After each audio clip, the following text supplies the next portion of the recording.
So today's book is called The Doctor with an Eye for Eyes, and it's a story about Patricia Bath, Dr. Patricia Bath. And I think it's really interesting that I was reading this book to my son, Owen, last night before bed, and he was amazed. And then he looked at me and he goes, "How come we only learn about Martin Luther King Jr.?" Exactly.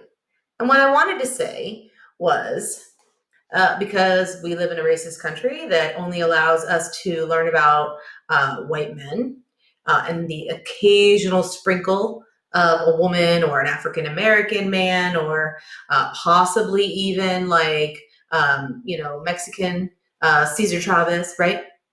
But that's not all that the contributions of people have been.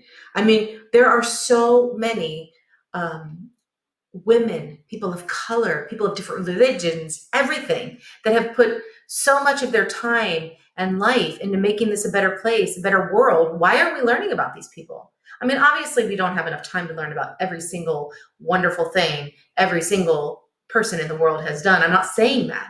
What I'm saying is that we have to look at the literature, we have to look at the history books that we are providing for our children and wonder why there are whole populations of people who are left out, who are not represented.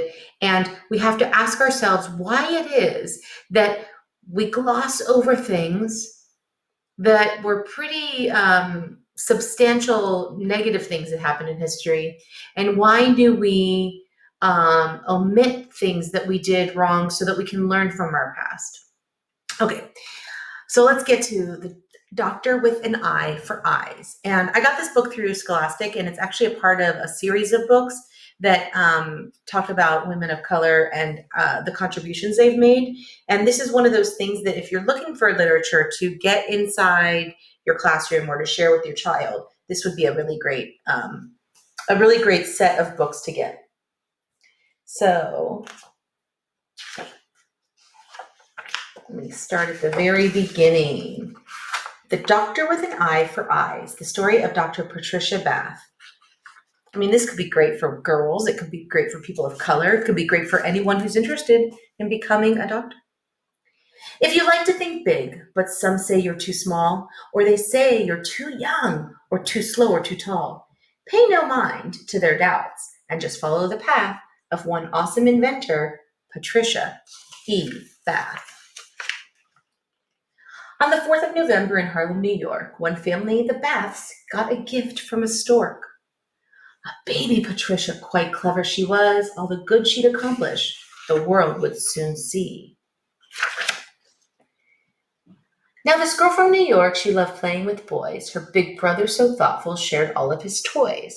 Every hobby he had, she would copy, it's true. She said, anything boys can do, girls can do too. Yet the toy she loved most, she will never forget, was a gift from her mother, a chemistry set. Well, it got her to thinking, hey, science is neat. This new passion of hers, it just couldn't be beat. As she grew a bit older, she yearned to do more. With science, I'll help the world sick and the poor. And a friend of the family's, a doctor so swell, inspired the teen. I can be one as well. But doctors back then, most were men, you will find. Still, Patricia stood firm. That did not change her mind. See, her father was smart and a jack of all trades. He had taught her we are equal, all genders, all shades. Yes, her parents were thrilled. They encouraged her goal. They said nothing's off limits, no job, dream, or role. The Baths didn't have much, but were wise nonetheless. Education, they said, is the key to success. Now, the problem with that, every nearby high school was only for white kids with money. No cool. Not cool. So, to high school by train, nothing stopped her, you see. And though most kids took 4 years, she finished in 3. What next? Off to college, then medical school, where she found that her classmates were boys as a rule. And when girls weren't allowed to sit in the front row, Patricia said, phooey, that won't make me low. All those unfair restrictions did not bring her down. There were more pressing matters and no time to frown. A decision was due, what her focus would be. I've been thinking, she said, I will help people see. Then she studied the eye as an eager intern. Treating hospital patients was what helped her learn. Through her work, she discovered there's something not right. Her black patients were blind 2 times more than the white. What has caused this to happen, she wanted to know, in locations like Harlem where money is low? She came up with a plan. We must conquer this plight. The public, she said, must prioritize sight. With this mission in mind, the new doctor went west. At a school near the sea, she spread word of her quest. She was young, but her knowledge and skill made her wise. She taught hundreds of students to understand eyes. But it wasn't all cheery. Some things she would fight, like the desk in a dungeon that barely had light. No, thank you, she said. I will need a new placement, because nobody puts Dr. Bath in a basement. Well, she got that new desk, then she hit a grand slam when she started a doctor training program. She would lead it for years, and what makes that so sweet? She'd be the first woman to achieve such a feat. Do you think she stopped there? No, sirree, she did not. Of her goals to help people, she still had a lot. I will find better treatments for blindness, she swore. Straight to Europe she went, where she studied some more. In cities like Paris, she learned about lasers. These light beams, she said, will be little eye savers. She practiced for months, and oh, one final mention, her research, it led her to make an invention. This tool she developed, a new laser probe, fixed the eyeballs of patients all over the globe. And because of her work, those without sight for years, like 15 or 20 or 30 more years, they could finally see. We should give her 3 cheers. Hooray, Dr. Bath. Hooray, Dr. Bath. Hooray, Dr. Bath. But wait, she did more. She created a place to bring hope for the whole human race.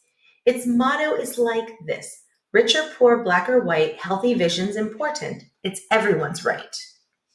Now, for all that she's done and the progress it brings, Dr. Bath is well known. She's accomplished great things. But applause for her work? Well, to see her, it seems strange. Fame was never her wish. What she wanted was change. Yes, that girl from New York with the chemistry set, who was born when most doctors were men, don't forget, grew to be quite a hero, but she'll never boast. It's her will to heal people that matters the most. So if helping the world seems too hard, you are wrong. If some say you can't do it, don't listen, be strong. Like Patricia, stay focused, push forward, shine bright, and you'll find all your dreams will be well within sight. So there's a little note here from Dr. Patricia Bath that says, Dear reader, begin each day by asking a question. Let the answer lead you to another question, and you will discover that learning and knowledge are an infinite playground. And then this is actually a really cool part of the book because it has like interview questions and what the author felt like and thought about when she learned. And then it's a nice little timeline here. And I think that if I was to think of one more thought, I'd say we need to have books like this in every elementary classroom so that any child can look at this book and think, I have something in common with that person. Maybe it's my love for chemistry. Maybe it's my skin color. Maybe it's that I'm a woman. Maybe it's that people tell me no and I want to say yes.